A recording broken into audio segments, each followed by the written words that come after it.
Shalom.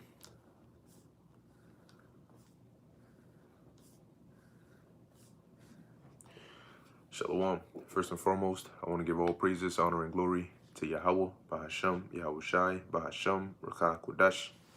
Double honors to the elders and the apostles of Great Millstone, and peace and blessings to the elect. And this lesson, as you can see, did you forget about God's spiritual power? And this is a dealing with spiritual power. You know, these are lessons that, you know, personally, I like to go into. I know a lot of brothers and sisters also, you know, love that those lessons dealing with spiritual power. Okay, but it's, you know, it's not also just something that, oh, I just like talking about spiritual power, but it's something that we actually have to understand that will be taking place, all right, in or as a part of the deliverance of the Lord's people. Okay, it's gonna be by way of the spirit, the power of the spirit of Yahweh Bashem Yahweh Shai. Now, I was when I woke up today, I was meditating on how this devil or these devils took the world from the way it was, came up with this whole madness that we see going on, and have now pushed a level of fear, okay, upon the earth that a lot of people are being crippled by. And you have people in the world that, it's funny because a lot of these so-called Christians and a lot of these so-called believers are crippled and out of fear of either the thing or fear of the consequence of not taking, you know, the juice works, the you know, the thing. Out of fear of that, they go and they break and they comply, you know. But on our end, there is no excuse for us to go and do that.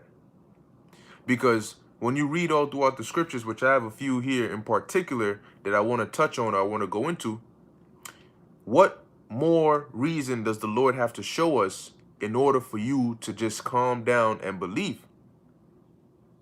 All right. What more reason does the Lord need to show us? The scriptures say in Romans 15:4 that what was written aforetime, meaning what was written in the past, was written for our learning. Okay, let's actually start off with that real quick. There is a reason why the Lord had it to where these things were written and preserved. The words that we read here are thousands of years old. Okay, what other book, you know, do you think the Lord preserved with that much care? But he preserved the words of these books here for us, that in the latter day, I believe Ezra said that, let me also hold that men may find their way. And finding our way starts by having faith. I mean, if the Lord parted you, when you read these scriptures, there's a reason why we tell you have to visualize it and imagine it and see it in your head as you read it. Now, imagine you standing there at the edge of the Gulf of Suez, right? And there's this big giant body of water in front of you, and the Lord says you about to cross that. And all of a sudden, just this mighty rushing wind just, you know, and then the whole body of water you're looking at as you witness it is parting in half to where it becomes a whole wall in one hand and a wall in another hand, and you can walk on dry land. That's not fiction. That's nonfiction. Okay? And the Most High went to that extent to do that for us. Okay? He went to that extent to do that for us. So why would you now all of a sudden you went from having experienced a deliverance on that level to where you're afraid of this? You know, the Most High, the same God that did that is the same God that's here today. The Lord is just being long suffering now, but it doesn't mean that he's not there. It doesn't mean he's not seeing what's going on. And it doesn't mean he's going to sit there and let wickedness flourish. Hell no.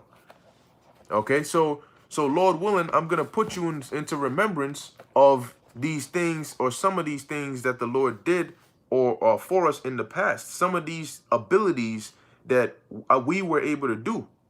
The bloodline of people that were able to perform these spiritual power acts is still here today. And that same blood runs within us. That same spirit flows within us. Okay? So just like they were able to do things back then, we will be able to do things now. Okay? You have to believe that because our God didn't change. He didn't die. He's not. Malachi 3 and 6 tells you the Most High changes not. And every time we were in trouble, did the Most High not send or open up a way for us to be delivered? And that's why we have accounts of how he did it. And if he could have done it in a way where it didn't need to be, you know, crazy, he did it. But if it was a way where we needed divine intervention, that's exactly what happened. So do you not think that now would be a time where we would need divine intervention? Divine intervention is coming. Spiritual power is coming on that level, but it's going to come at the appointed time. There's an appointed time where all these things must happen. All right? And the Lord knows when that time is. We don't know exactly what day that's going to be. But why do you think brothers are getting dreams and visions and all these, and you have these dreams where it's very vivid. You feel almost like it's real, you know, where you're able to do supernatural things. And we know that we're not crazy because these things are written in the Bible. The men that the Lord was dealing with, they were men that were able to do these things. Okay, call down fire from heaven, bring back somebody from the dead. That's a cheat code. that's a life hack. They have certain short videos on like life hacks, things to make life easier for yourself.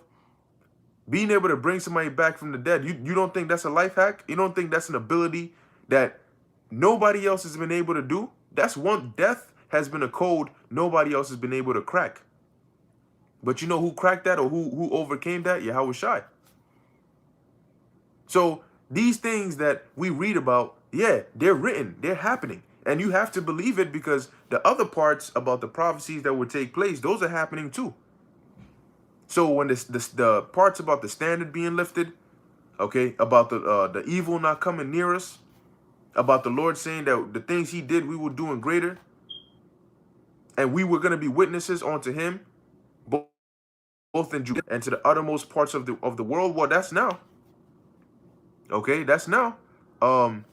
Now this is the book of Second Esdras.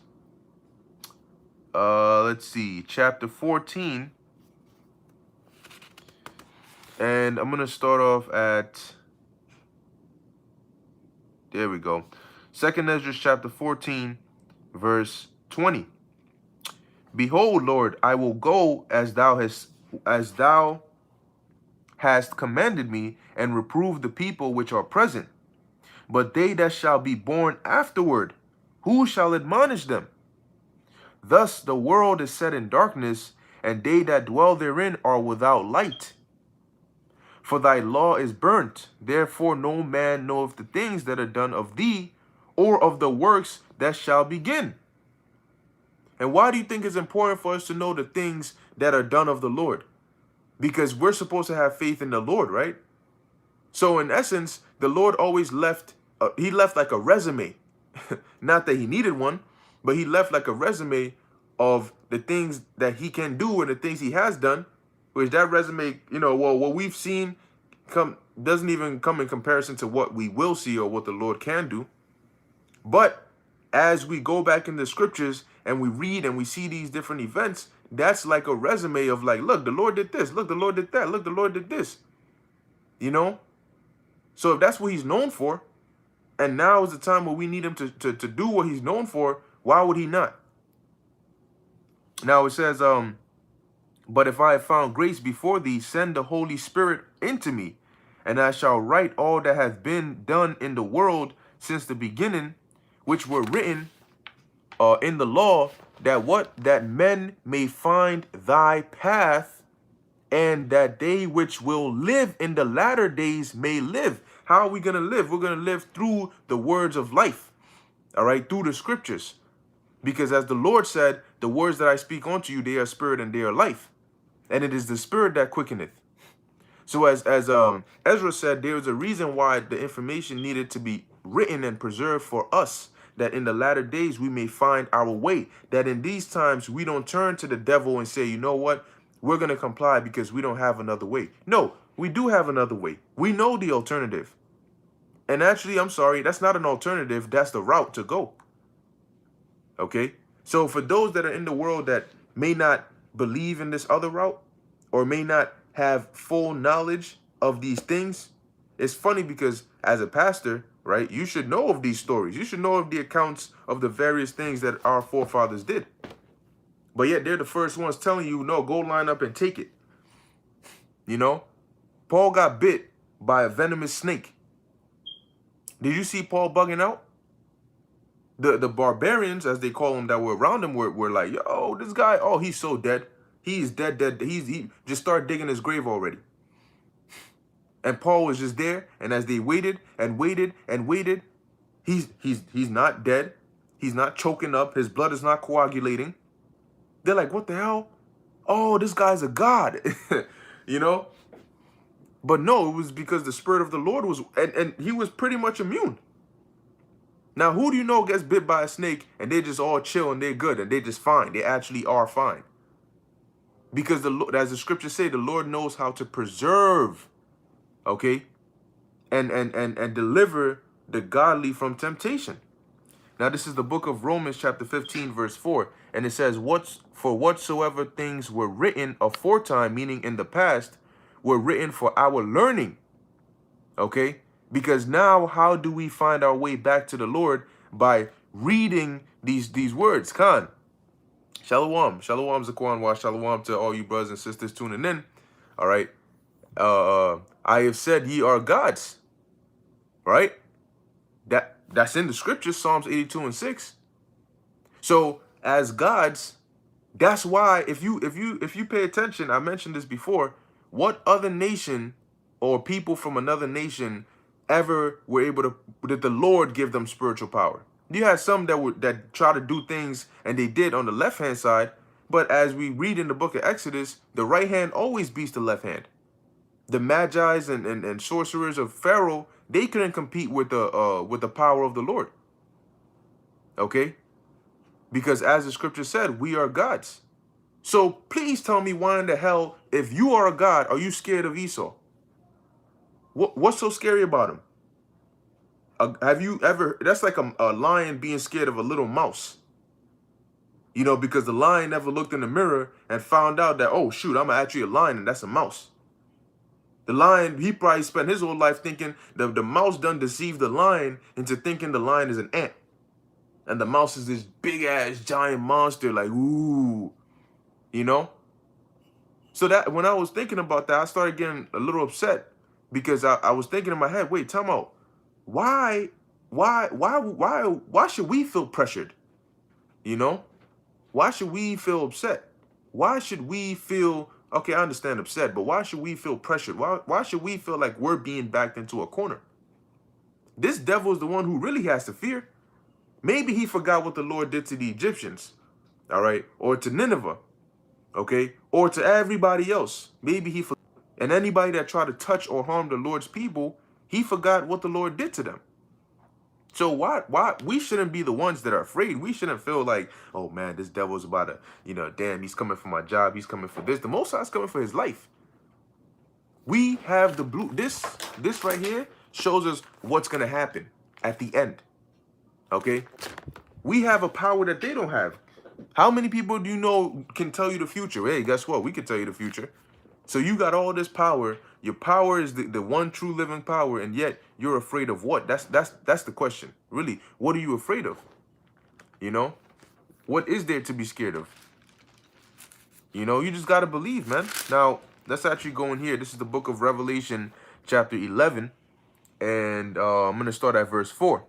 And it says, these two olive trees and the two candlesticks, or Salakia, these are the two olive trees and the two candlesticks standing before the power of the earth, okay, which overall represent the two kingdoms, all right, the southern kingdom and the northern kingdom, the kingdom of Judah and the kingdom of Israel, right? Verse 5, and if any man will hurt them, fire proceedeth out of their mouth and devoureth their enemies.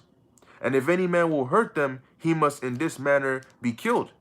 And there's accounts of this happening. Elijah did it. He called down fire from heaven. And what happened? Exactly as it's written here. It devoured the enemies. A couple, I believe it did it twice. Okay? And they came there with a whole army and they were afraid. They were afraid of him because they were like, look, and he was one man. All right, but the Lord had blessed him to be able to call down fire from heaven. Imagine power like that. Okay? And it says he must in this manner be killed, because if you come to touch or hurt the Lord's elect, there's a defense mechanism. The Lord didn't put us out here defenseless. Okay? The Lord's Spirit has a defense and an offense. Now, verse 6 says, these have power to shut heaven, that it rain not in the days of their prophecy. This devil got to use harp machines and weather manipulation, this and that. And even still, he'll come and tell you, oh, bright and sunny today at 3 p.m. the shit just starts raining. You know, you're like, wait, hold on, I didn't take an umbrella. The devil, they said that it wasn't going to rain. Oh, sorry. The joint changed. You know, and they're using their satellites and this and that and tracking this and all of that. Well, guess what? When have they, just by the power of their, well, obviously from the Heavenly Father, but just by using words, been able to cause a drought? Stop it from raining for years. How so? Okay. It says, and have power over waters to turn them to blood. When? When have they been able to do that? And we're talking about literal power just right there. You know, right there. You command it and it happens. We were able to do that. What we're reading here is of our forefathers. Okay. That were able to do that. That's why whenever any trouble came, what was the first thing we did? We prayed to Yahweh Ba'Shem Yahushai. If we had to fast, we fasted. Okay? But the first place we turned was there because we knew, well, he did it last time, so of course he'll do it again. Okay? It says, to turn them to blood and to smite the earth with all plagues as often as they will. That is spiritual power. That is the power to make things happen, to manifest things to happen. All right? And we have that power. It's within us. It's as simple as the Lord just doing that. But it's about when. It's the timing. Okay? It's the timing. And those that wait upon the Lord are the ones that he is going to, as the scriptures say, he is going to renew their strength. Okay? They shall mount up with wings as eagles. They shall run and not be weary. So if all of us just if we just perish, who's going to fulfill that prophecy? You know? We shall not all die, but we shall all be changed. How are we not going to die if they want to starve us to death and round us up and throw us into concentration camps and FEMA camps?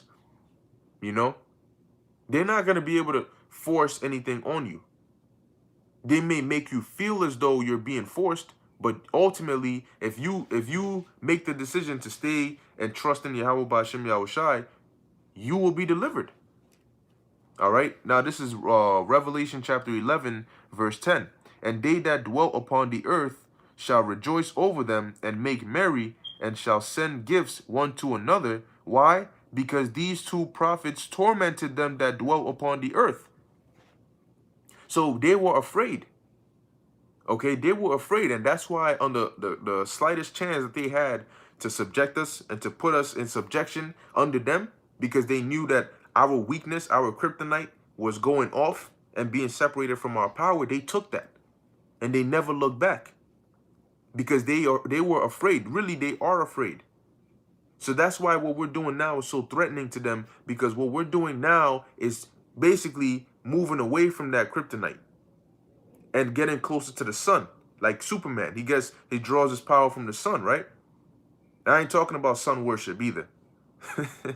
All right, but that's what we're doing. And in essence, they're afraid of that because that torment that we tormented them with, our history, the things that we were able to do. I'll give you an example. Samson.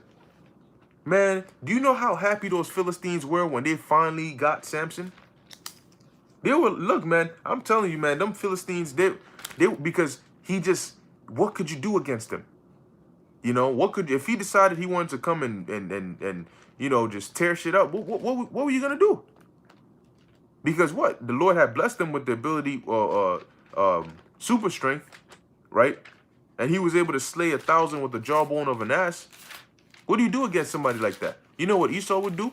He would bring out his super soldiers, his robots, his satellite weapons, you know, all manner of weapons, because Back then, they came with men, shields, swords, bucklers, all of that to fight. This time, Esau comes with technology. So this time, remember, the Lord said a false balance is an abomination. Now, back then, why do you think Samson wasn't able to, teleport and disappear and do some Kamehameha waves and some Dragon Ball Z and, shoot beams out his eyes and, just telekinesis and just control people and all of that? He didn't need to. That would be overkill. Because the power he had was sufficient for what he had to do. Okay? Same thing. The power the Lord gave men in the past was sufficient for what they had to do. But now you got to look at what we're going up against. How will we survive against a coalition by the devil who has or is utilizing his sword, his technology? Look at the shit they can do. They could freaking bring sound weapons to bust out your eardrums, microwave weapons to make you feel like you're burning, certain frequencies to mess with your head. These are the things they have soldiers that they obviously, when they bring out shows like movies like Captain America and movies like X-Men with Wolverine and Deadpool, that's not just fiction. They actually experiment on soldiers to see how they can make them super soldiers. Okay? So they have things like that. They have exosuits that make them have super strength, that could jump higher, that can do all manner of things. And what we got? What do we have? So that's a false balance. So what the Lord has to do, or when the Lord brings power, it's gonna be that will not only rival what Esau has, but it's gonna eclipse what these devils have. Beautiful. Like the brother put, the name. And just like the movie Shazam, it was through the name that he would get that power. All right. That's right. This is Stay in the Spirit 144 ba. 2 Corinthians 12:9. And he said unto me, my grace is sufficient for thee. For my strength is made perfect in weakness. Most gladly, therefore, will I rather glory in my infirmities, that the power of Hamashiach may rest upon me. Okay? Because guess what? Us being weak shows whose power. If the Lord uses the weak to destroy the mighty, it doesn't show, because everybody knows that we're weak. I'll give you an example. When the apostles healed the lame man, the man that couldn't walk, and he went with them leaping and jumping up in the temple, and people saw him, you know what they were curious about? How did you walk? What was the external factor that allowed you to walk? They weren't looking at him like he just had the power one day to just get up and start walking.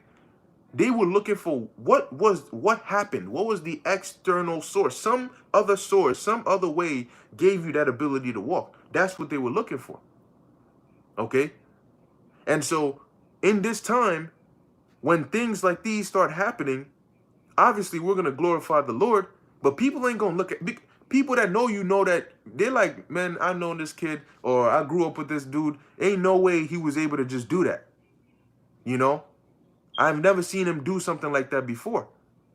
And then they're going to realize every time as they hear us calling upon the name of the Lord that there's a cause, there's a source. There's something they do or something they say that causes this. It's not them. It's something that they're equated with. And that's the Lord. That's how these nations knew the Lord. He would use us to do things. But they knew these people there's a certain power, like Heliodorus told what's this guy's name? Seleucus, when he came back. He said, look, there's a God over there that watches over them. There's some power over there that's watching over them. And I know that because when I first went there, they were crying, they were mourning, they weren't coming up against me like they had their own, strength. And then they started praying, and then all of a sudden, all I know is I'm getting my ass beat by 2 angels, to the point where I'm about to die. So they knew that He understood that there's a defense mechanism over there. There's some defense mechanism that Yahweh Ba'ashem Yahushua has set in place. All right. That's right. Stay in the spirit 144.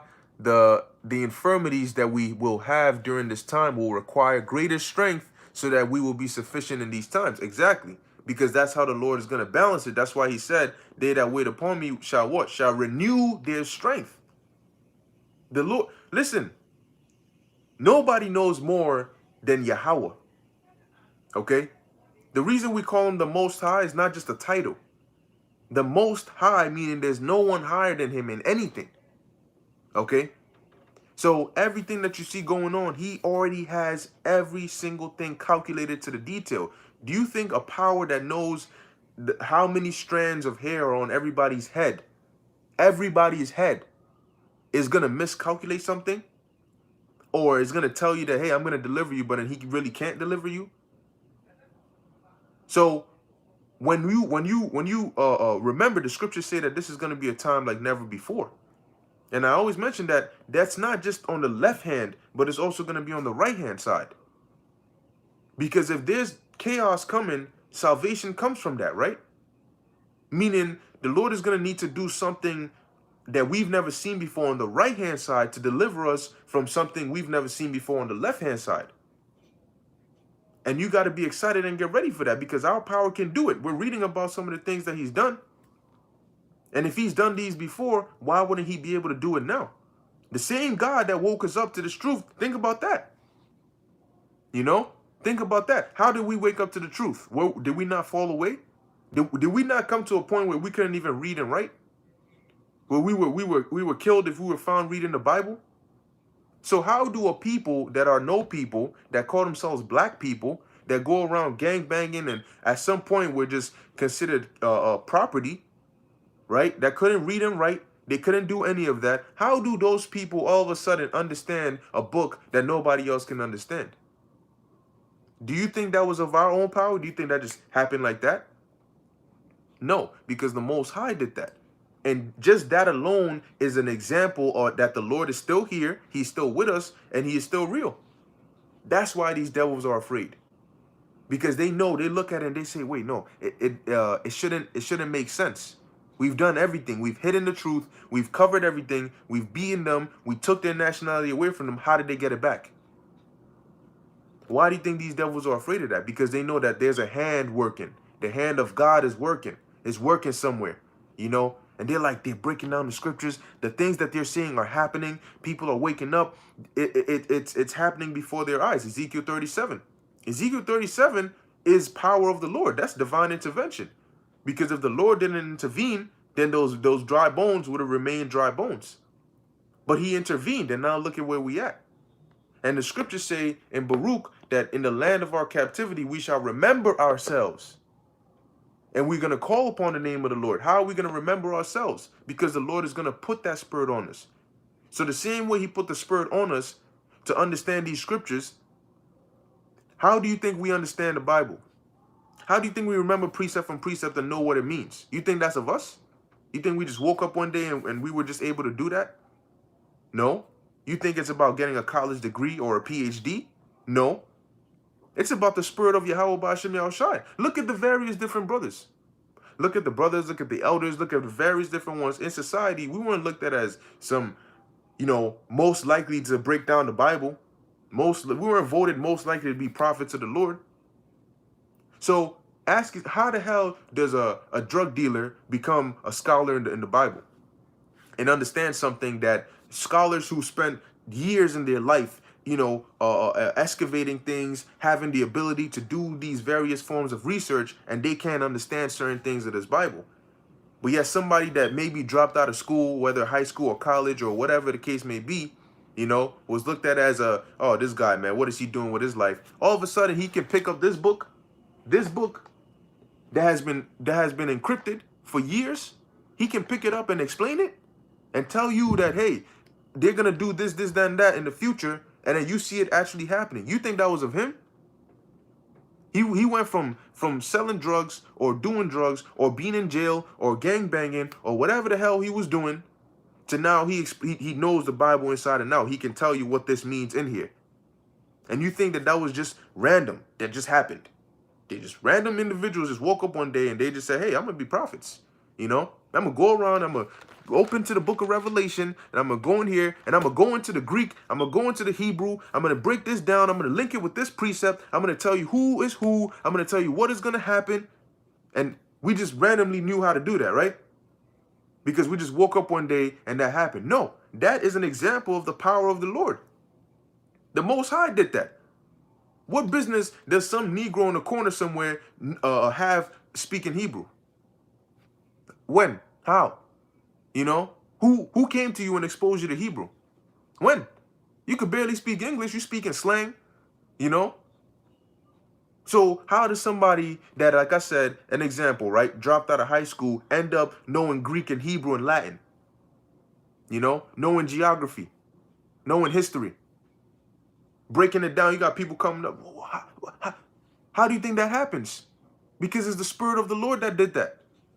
So that we could come to this truth, because step one was for us to first awaken. Remember, the Spirit of life entering into us. That was step one. We had to first awake to this truth. Mentally, the spiritual power had to come up here first to wake us up. Matthew 25 talks about when the bridegroom tarried, they slumbered and slept, right? But when the cry was made, they arose and trimmed their lamps. Okay? So when that time came, that's when the Lord put the Spirit on us and we arose. That is an example of spiritual power. So if the Lord did that back then, and you wonder, well, why can't we fly yet? Because that's not needed yet. Right now, what's needed, what's our job right now? To teach this word. To feed the Lord's sheep. The Lord's sheep ain't going to be fed if they see you doing backflips in the midair. They're going to be fed if you can go into the verses and tell them and break down what this means. And that they're an Israelite, and how do they know they're Israelites? And what is the name of their power? And what should they do when these evils come upon them? And how should they go about it? So the Lord gave us the ability to understand the book. Because remember, it was sealed at one point. So the fact that we are able to read it and understand it is an example of spiritual power. And every day that we do this should remind you that the Lord is here working in our lives.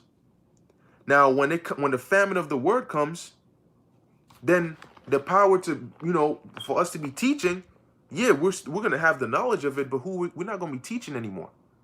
So if we're not teaching anymore, because the battle we're fighting is not going to be a battle of words anymore, what do you think is going to happen then? It's going to get physical. And so the Lord is going to need to turn it into turn up the spiritual power to another level. Because then we got to eat, right? So how are we going to eat? Well, how do we eat in the wilderness?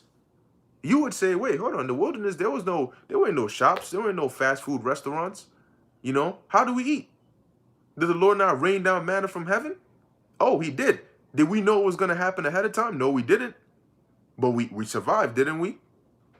So if he did all these things, that's to show you that when something seems impossible, guess what? It never really is. Because I'm telling you, in the wilderness, you know why the rest of the Israelites were, murmuring? Because they weren't there saying, about like 2:30 p.m., the Lord's going to rain manna. Let's chill. Let's just wait a bit. They were saying, look, man, we going to die. Did the Lord bring us out here to kill us? Look at where we at. What we supposed to eat? I'd rather go back to Egypt in bondage if I can at least eat. And the Lord was like, oh, shit, damn, Angel Michael, you were supposed to prepare the shit so that they would, and then Moses went and prayed to the Lord, and what happened? Please tell me when food has ever come down from heaven. Are you going to tell me that manna coming down from heaven is just normal? That shit just happens? Food comes down literally from the sky. You look up in the air, and they're like, what is it? That's just manna. It just comes down every now and then. No. That's not normal. That doesn't just happen. That's divine intervention. And why did the Lord bring that divine intervention? So that we wouldn't die. If he didn't, we would die. And if the Lord wanted us dead, then why did he intervene? And every time it was recorded. And every time, you know what the ingredients were? Somebody had faith. Somebody had faith. Somebody believed and said, Lord, they believed and they prayed. And what happened? The Lord heard them. and he delivered them. And you're going to tell me that after all these different things, you're going to turn around and say that because of an injection, because somebody says I can't go to work. You think they could go to work in the wilderness? You think they didn't have any new clothes? They weren't at H&M copying new jackets, copying some fine-ass True Religion jeans? No. And you worried about some job? You think they didn't have bigger fish to fry up in there? And you worried about a job? Oh, they said they're gonna fire me, and if they fire me, well, I can't eat. I can't do this. Hold on. So the Most High that created life, he can't feed you? You know what? Something came to mind, right? I was thinking about nature, and then you look at like a ladybug for an example.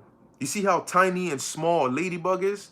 Guess what? It has a brain. It has things inside it that allow it to function, right?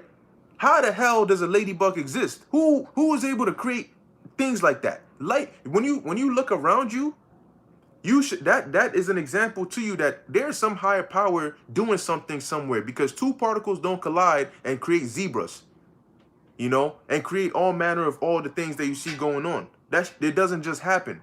There's some true living power out there doing things, working, doing something, just like he did in the past. So what is your excuse?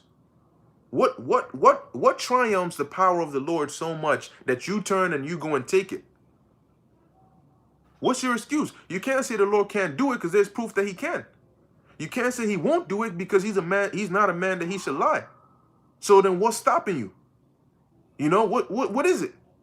You got to sit down and ask yourself, do you actually, if you are contemplating and you are afraid, damn, should I do it? Should I not? But what if? Forget what ifs. If you're worried about that, then you need to check your faith. You seriously need to check your faith. Because there's not really an option out here. We ain't out here worried about alternatives, man. We're out here looking. This is what the Lord said. This is what we're going to do. He told us this was going to happen. You knew ahead of time this was going to happen. You taught that this would happen.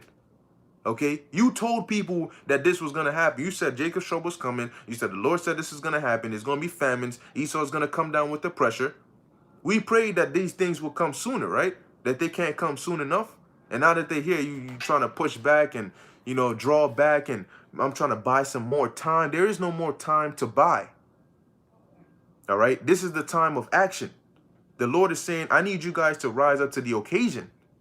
Okay? I need you guys to put your money where your mouth is. Put your faith where your mouth is. If you say you believe in me, I'm going to test you. Okay? But how far are you willing to go? Damn, I know bro's been lighting up the comment board. Let's see. This is Bayan Yasharala, 1 Corinthians 1:27. But the Most High have chosen the foolish things of the world to confound the wise, and the Most High have chosen the weak things of the world to confound the things which are mighty. How does that happen? What didn't they say to the disciples? Aren't these ignorant and unlearned men? So how are they able to do things that we can't do? How is it that the doctors of the law weren't going around bringing people back from the dead? It said that just grabbing the hem of their garment, just the shadow of them walking by was healing people. Can you imagine that? We did that. How do you think we were able to do that back then? The Lord did it. Yahweh, Ba'ashem Yahushai, gave us that power to do it. Yahweh's warrior, 1 Peter 5:7, casting all your care upon him, for he careth for you. Yes, the Most High is our God, but he's also our Father. And no father's going to sit there and say, my son is asking me for help, or my daughter's asking me for help, and they're crying on to me because they don't want to partake in some evil agenda, and I'm going to sit here, even though I told them not to partake in the evil agenda, and they call upon me, and I'm going to sit here and just abandon them. Well, if he was going to do that, he had many opportunities to do it sooner. Why would the Lord set up angels to encamp around those that he loves, just so that they can go and have him he can have him perish of whatever means it is? You don't know what next month is going to look like. You don't know what next week is going to look like. You don't know what December is going to look like. You know, all these, the doubts and the what ifs, man, you got to throw that away somewhere. Bury it. Bury it somewhere, because it doesn't exist over here. There's no room for that. All right? There's no room for doubt. You wanna occupy that room, put some faith in there. You want faith, read the scriptures and believe what it says. As I'm about to do right now. This is the book of 2 Kings chapter 4, verse 1. And it says, now there cried a certain woman. Now, as I read this, keep in mind what positions they were in. These are positions of difficulty. Okay? And what was the outcome? Now it says, now there cried a certain woman of the wives of the sons of the prophets unto Elisha, saying, thy servant, my husband, is dead. And thou knowest that thy servant did fear the Lord. And the creditor is come to take unto him my 2 sons to be bondmen. And Elisha said unto her, what shall I do for thee? Tell me, what hast thou in thine house? And she said, thine handmaid hath not anything in the house save a pot of oil. So I'm in trouble, but I don't have anything to deliver me. I don't have anything. I can't pay him back. And he's about to take my sons as servants as a form of payment back. I need help. What can I do? And let's see what happened. It says here, then he said, go, borrow thee vessels abroad of all thy neighbors, even empty vessels, borrow not a few. So go get a lot of pans, a lot of pots, a lot of vessels. And when thou art come in, thou shalt shut the door upon thee and upon thy sons, so close the door, and thou shalt pour out into all those vessels, and thou shalt set aside that which is full. Now, he's saying this, right? You listening. Look at this. CDC warns un-V Americans to delay domestic trips until they are fully V'd. All right, there goes your travel. And it's funny how whenever they warn, all of a sudden it goes from recommendations and warnings to mandates and laws. But when we warn, we're crazy. So he's telling her these things. Get a pot. Get a lot of pots. All right. Come in. Close the door. Okay, I'm following. Okay, I get the pots. All right. Will you bring me something? No. And then after you're done, start pouring into the pots. And when it's full, right, set it aside. I'm sorry. What do you mean when it's full? I just told you I have only a little pot of oil left. When it's full, where does that part come in? But it says here, so she went from him and shut the door. Did she say, wait, hold on, what are you talking about? I just told you I have only a little bit of oil. How am I going to fill up a pot? You're talking about when it's full. I don't even have enough for, No, but she trusted his words because she believed he was a man of God. Was he bugging out? Was he panicking? This is a miracle that's about to take place right now. So she went from him and shut the door, right, upon her and upon her sons, who brought the vessels to her, and she poured out. And it came to pass, when the vessels were full, that she said unto her son, bring me yet a vessel. And he said unto her, there is not a vessel more. And the oil stayed. That's the part right there, man. The oil stayed. You see how a problem is solved just like that? A simple solution. He said, what do you have in your house? All I have is a little bit of oil. Okay, go get you a lot of pots, pans, whatever it is, and just start pouring the oil in there. And she filled up all the vessels that she got, and the oil that she had was still there. Just like that. And then what? It says, then she came and told the man of God, and he said, go, sell the oil, and pay thy debt, and live thou and thy children of the rest. And just like that, a bad situation just turned into a miracle. It just turned into a good situation because she had faith and she believed. And she said, look, I don't know what to do. I'm in need. I'm in need of help. And that was the first account, okay, of the Lord doing that. That's it.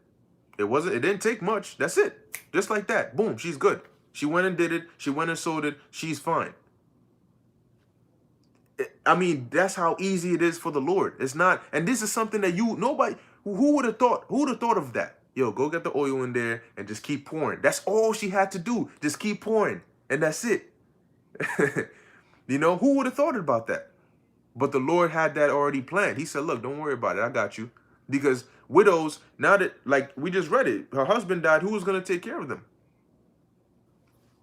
Verse 8, and it fell on a day that Elisha passed to Shunem, there was a great woman, and she constrained him to eat bread. And so it was that as oft as he passed by, he turned in thither to eat bread. And she said unto her husband, behold, now I perceive that this is an holy man of God, which passeth by us continually. Let us make a little chamber, I pray thee, on the wall, and let us set up for him there a bed and a table, and a stool, and a candlestick, and it shall be when he cometh to us, that he shall turn in thither. So let's create a nice little area for him, because he always comes by here, and he can, you know, if it's late or whatever, he can stay here, right? And it fell on a day that he came thither, and turned into the chamber, and lay there. And he said unto Gehazi, his servant, call this Shunammite. And when he called her, she stood before him. And he said unto him, say now unto her, behold, thou hast been careful for us with all this care. What is to be done for thee? So what do you want? And you notice she was a helper, right? It says, wouldest thou be spoken for to a king, or to the captain of the host? And she answered, I dwell among mine own people. And he said, what then is to be done for her?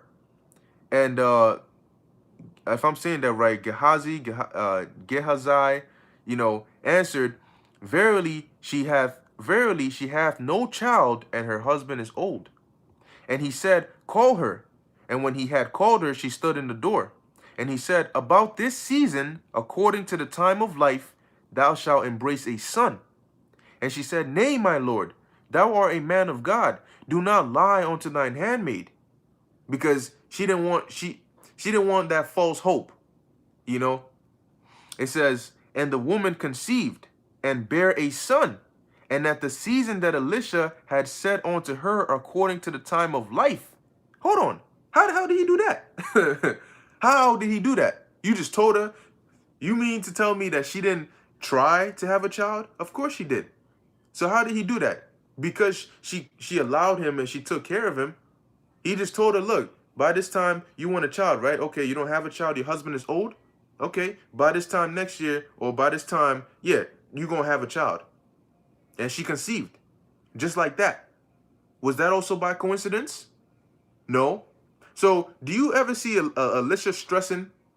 Damn, what can I get her? Maybe I could get her a nice iPhone, you know, or maybe I could get her some nice, you know, some nice socks, you know, some mitts or some ear warmers. No. All right? Because this was the Spirit of the Lord at work. And these, like, I'm going to just keep reading, but these are just some examples of things that the Lord was able to do just like that, using his men. Okay? Because an average individual can't just do that. That takes spiritual power. It says here, continue reading verse 18. And when the child was grown, it fell on a day that he went out to his father to the reapers. And he said unto his father, my head, my head. And he said to the lad, carry him to his mother. And when he had taken him and brought him to his mother, he sat on her knees till noon, and then died. And she went up and laid him on the bed of the man of God, and shut the door upon him, and went out. And she called unto her husband, and said, send me, I pray thee, one of the young men, and one of the asses, that I may run to the man of God, and come again. So she was looking for Elisha to ask for help. And he said, wherefore wilt thou go to him today? It is neither new moon nor Sabbath. And she said, it shall be well. Then she saddled an ass, and said unto her servant, drive, and go forward. Slack not thy riding for me, except I bid thee. So don't slow down except I tell you. Verse 25. So she went and came unto the man of God to Mount Carmel. And it came to pass, when the man of God saw her afar off, that he said unto Gehazi his servant, Behold, behold, yonder is that Shulamite. Run now, I pray thee, to meet her, and say unto her, Is it well with thee? So go find out what's wrong with her. Is it well with thy husband? Is it well with the child? And she answered, It is well. And when she came to the man of God to the hill, she caught him by the feet. But, but Gehazi came near to thrust her away. And the man of God said, Let her alone, for her soul is vexed within her. So she grabbed his feet, you know, and I mean, you could probably imagine, like, if she's in despair, so she comes down, because they show you that in certain movies and shows, how they come down, that like they grab onto the dude's feet or his garment, crying, begging, whatever it is. And it says here, her soul is vexed within her, and the Lord hath hid it from me, and hath not told me. Then she said, Did I desire a son of my Lord? Did I not say, Do not deceive me? Then he said unto Gehazi, Gird up thy loins, and take my staff in thine hand, and go thy way. If thou meet any man, salute him not. And if any salute thee, answer him not again. And lay my staff upon the face of the child. So was Elijah tripping? Elisha, was he tripping out? Was he bugging out? Was he saying, oh shit, he died? Oh my gosh, what do we do? I mean, that's death. That's death. What happens? When somebody dies, they die. They're gone. What do we do? No. He gave his servant the staff, and he gave him specific instructions. Right? Verse 30, And the mother of the child said, As the Lord liveth, and as thy soul liveth, I will not leave thee. And he arose and followed her. And Gehazi passed on before them, and laid the staff upon the face of the child. But there was neither voice nor hearing, because the child was dead. It says, Wherefore he went again to meet him, and told him, saying, The child is not awaked. And when Elisha was come into the house, behold, the child was dead, and laid upon his bed. He went in therefore, and shut the door upon them twain, and prayed unto the Lord. And you notice, I believe it was Yahushua also, before he brought the lady back to life again, he had them put out everybody because they were laughing at him. They laughed him to scorn because he said she's just sleeping. Because he knew. See, let me tell you something, man. How is it that you're seeing a dead body and you're not panicking? You're not bugging out because you have enough faith that the Most High can bring somebody back from the dead. And you got people bugging out over some stupid shot? You think the Lord can deliver you out of this situation? Look at the amount of faith it took. You know how much faith it takes for you seen a corpse. And you know what happens when people die. And you seen a dead body right there. And you're like, you know what? I'm going to pray to the Lord. And this person that's dead is going to be alive. Do you know how much faith that takes? And they did it. They weren't bugging out. And you got people tripping out over a stupid ass injection. I'm gonna lose my job. I don't know what to do. You know what? Hey, I guess this is life from now on. So I guess we just got to do it. Why didn't they say, oh well, they died. I guess this is life from now on. I mean, I guess we just got to do it that way. They had faith. So let's keep reading, and let's see what happened with that faith. So it says here, and prayed unto the Lord, and he went up and lay upon the child, and put his mouth upon his mouth, and his eyes upon his eyes, and his hands upon his hands. And he stretched himself upon the child, and the flesh of the child waxed warm. So the spirit came back into the child. Because the same way the spirit left the child, the Lord had it to where it came back into the body of the child. And he waxed warm, so life entered back into him. These are the things we were able to do, man. He just brought somebody back from the dead. And you're sitting here worried about a job? And what are you really worried about? That you can't pay rent? That you can't pay bills? Bills? This is life. And look at what the Lord did. And you're worried about bills? Now it says here, and as I'm speaking right now, the brother Yashalam, I just saw a video that is the notification, and it's saying now, well, I got to go watch it because now, but he said that the V pass now under the skin, so I'm sure there's probably a video or somewhere of, that going on. And as we're speaking, that's an example of prophecy, because that's what Revelation 13 is all about. And that's happening. So everything around you is just pointing you to just have faith, man. Just believe that they live their life by faith.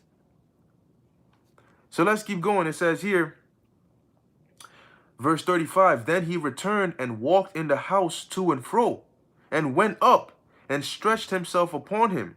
And the child sneezed 7 times. And the child opened his eyes. This isn't some put an IV drip in his veins. This isn't some get the little electric, shit, put it on his chest and say clear, and then shock him back to life.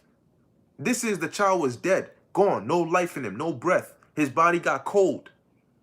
And his mom went and found a prophet, and the prophet came there, and through the spirit and power of Yahweh, Bahashem Yahweh Shai, not Allah, not Jesus, not Buddha, not none of that shit, and brought him back to life. And he woke up, and he sneezed 7 times and woke up. And you think they had faith problems? Now it says here, verse 36, and he called Gehazi and said, call this Shunammite.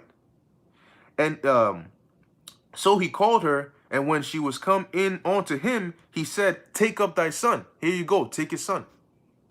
Imagine hearing that, Oh, man.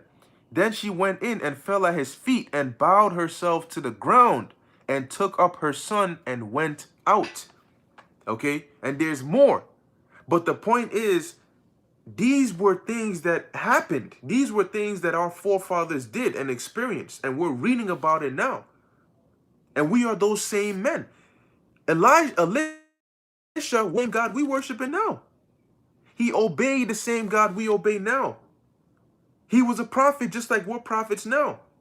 She believed because he was a man of God, just like you believe and we believe that we are men of God. And when a situation like this arose, the Lord did not forsake them. Not the woman who was poor and the Lord had it to where, the oil was able to keep going so she could be delivered out of that. Not the woman who was barren and had it to where now she could have a son, and when he died, he was revived and brought back to life. What do you have to worry about after that? Ultimately, the one of the main fears, the ultimate fear for people is death. And our Lord, Yahweh Shai, conquered death and told us already explicitly that there be some of you standing here which shall not taste of death till you see the Son of Man coming. So that means some way, somehow, we're going to be okay. The same God that allowed these things to happen is the same one that says, my servant shall eat. My servant shall drink. My servant shall rejoice for joy of heart. My servants are going to be good. And in the face of famine and destruction, thou shalt laugh. You're going to be in league with the beasts. They're not going to harm you. Whatever trouble comes, it's not going to touch you. I'm going to deliver you. I got a kingdom prepared for you. I go to prepare a place for you. All of these. That's our God. Not science. So don't come and tell us trust the science. F you, you trust the science. Okay? We're going to trust in Yahweh Ba'ashem Yahweh Shai. You know why? Because science is not what brought the boy back to life. Science can't explain why that oil didn't fail. Science can't explain that. It was Yahweh Ba'ashem Yahweh Shai that did that. So am I supposed to sit here and trust you telling me to trust the science? Or should I trust my power, who I know did these things? Verse 38, and Elisha came again unto Gilgal, and there was a dearth in the land. And the sons of the prophets were sitting before him. And he said unto his servant, set on the great pot, and seethe pottage for the sons of the prophets. And one went out into the field to gather herbs, and found a wild vine, and gathered thereof wild gourds, his lap full, and came and shred them into the pot of pottage, for they knew them not. So they poured out for the men to eat. And it came to pass, as they were eating of the pottage, that they cried out and said, O thou man of God, there is death in the pot. And they could not eat thereof. And he said, because it was poisonous. And he said, but he said, then bring meal. And he cast it into the pot and said, pour out for the people that they may eat. And there was no harm in the pot. And there came a man from Baal Shalisha, and brought the man of God bread of the first fruits, 20 loaves of barley, and full ears of corn in the husk thereof. And he said, Give unto the people that they may eat. And his servitor said, What? Should I set this before 100 men? I brought only 20 loaves of barley, and it says here, and full ears of corn, and I'm supposed to, he said, give it to the men so they can eat. He said, there's 100 men over here. You know, come again? It says, for thus saith the Lord. And then let me read it again. And his servitor said, What? Should I set this before 100 men? He said again, Give the people that they may eat. For thus saith the Lord, they shall eat and leave thereof. You saying this, you like, wait, what? But isn't that what Yahushua did? It says here, so he set it before them, and they did eat and left thereof according to the word of the Lord. Just like Yahushua fed the multitude, all right, what I believe it was, what, 5 loaves and 2 fish, or vice versa, okay? And he fed thousands. So explain to me how that happens. That's not by coincidence. And there's many more accounts in the scriptures of the Lord performing these miraculous works so that we could eat. They were able to eat food, all right? They didn't have to go and comply and follow some mandates and say that if you don't do this, you can't come to the supermarket, or you can, it's cold outside, but you can't have a place to stay, or whatever the case may be. All right? This was raw and uncut spiritual power that the Lord gave Elisha to be able to perform these acts. And I believe it was Elisha who after he died, they said that where they had buried him, there was a man who was killed, and they basically, like, when they threw the body of the individual that died, and his body touched the bones. All right, his body touched the bones of the man of God, and he came back to life off of just touching his bones. You know, off of just touching his bones. And these things, all this is history. This isn't fiction. This is history. Meaning it happened. The same way you go to history class and they tell you Christopher Columbus sailed the ocean blue in 1492. They tell you Julius Caesar did this, Augustus Caesar, emperor Well, guess what? This is our history. So we are to believe these words and have faith, man. Spiritual power is real. Okay, it exists. And guess what? It will manifest because the Lord is going to do it. But he's going to do it at the right time when it's necessary, when we need it. And we will not be forsaken because our power said he will not forsake us. He will deliver us. Okay? That's right. Made the water to flow out the rock for us to drink. The Lord always did things that were unexpected, but it was always for our good. It was for our deliverance. It was for our benefit. It was for our behalf. So if the Lord said you're going to eat, you're going to eat. If he said you're going to drink, you're going to drink. If he said you're going to be protected, you're going to be protected. Don't question it. Don't ask how, why, when, if, what, who. Just do as he says. How did he say you're going to do it? He said you got to trust in him and have faith and believe.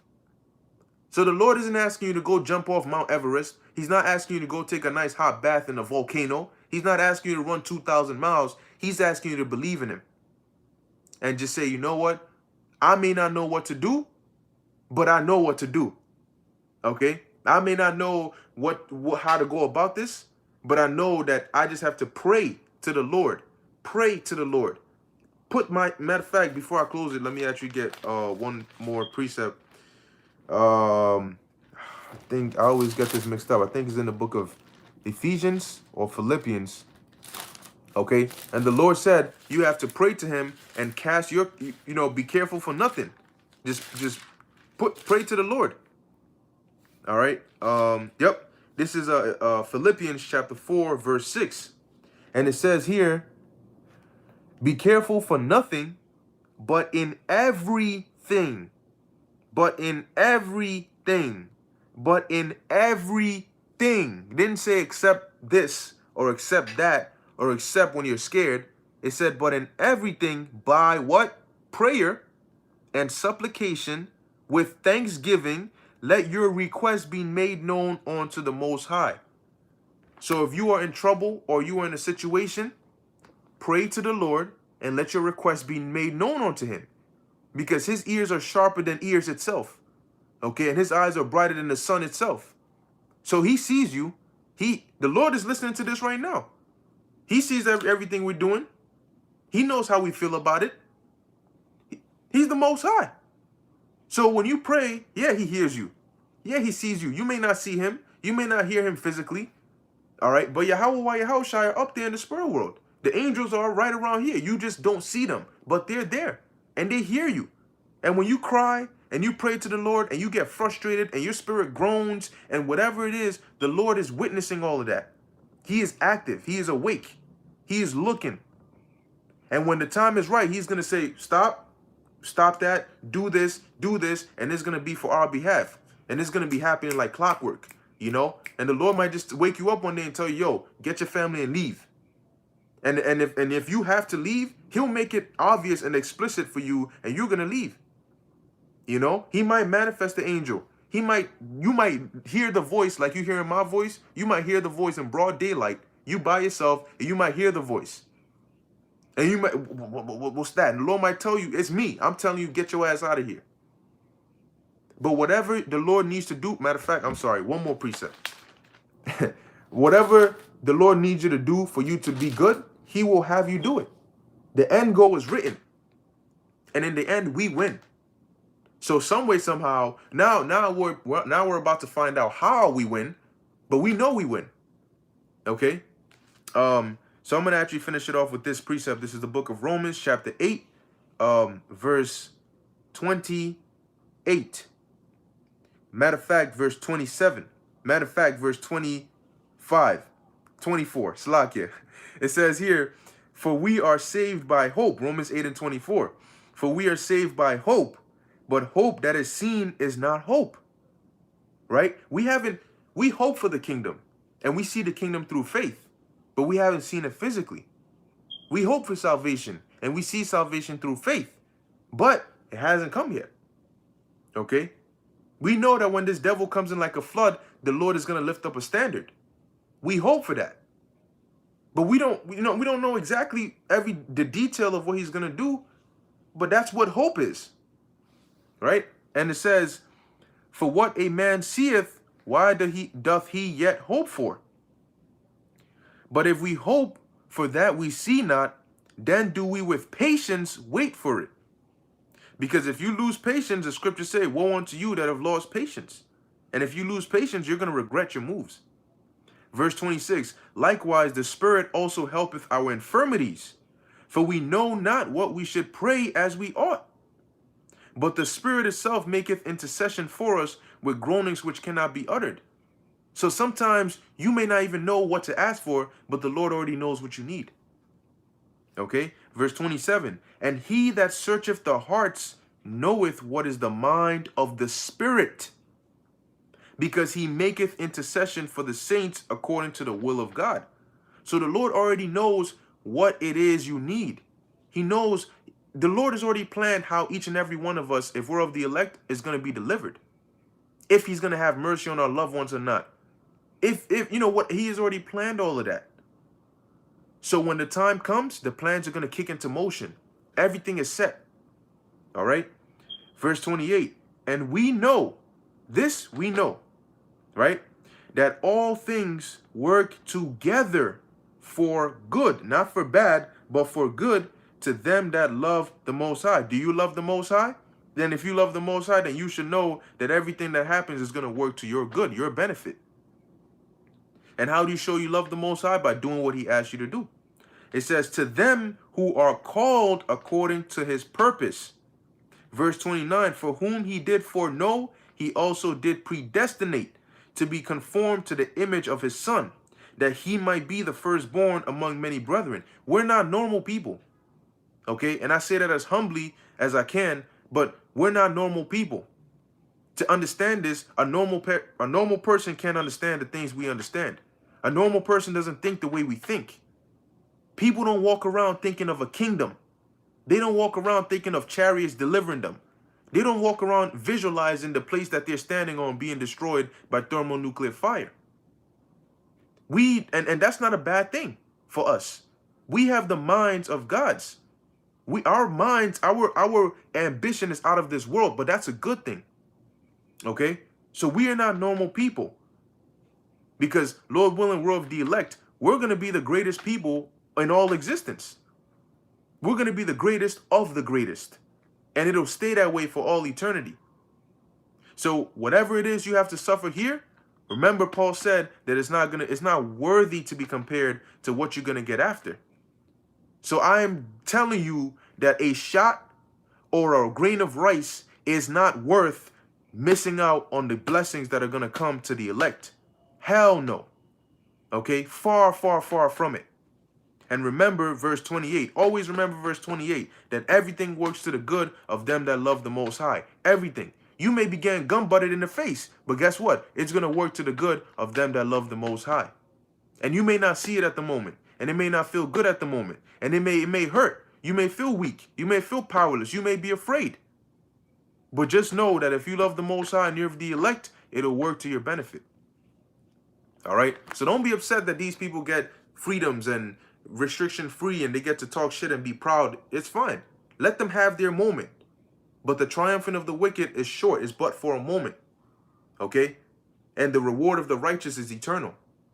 So have faith and believe in our power, because he's nobody else's God but our God.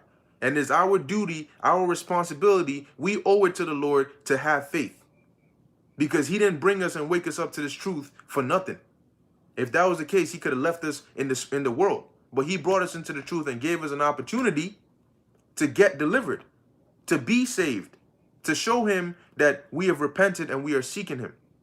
So seeking the Lord, seek him what? 10 times more. And that's pretty much it. So, Lord willing, this is edifying to the elect. All right, the water for tuning in, the water for the precepts. Yahweh Ba'Shem Yahushai Barakatham to you all, and just keep the faith. All right, so with that, I want to give all praises, honor, and glory to Yahweh Ba'Hashem, Yahweh Shai, Ba'Hashem, Rakah, Quadash. Until next time, Shalom.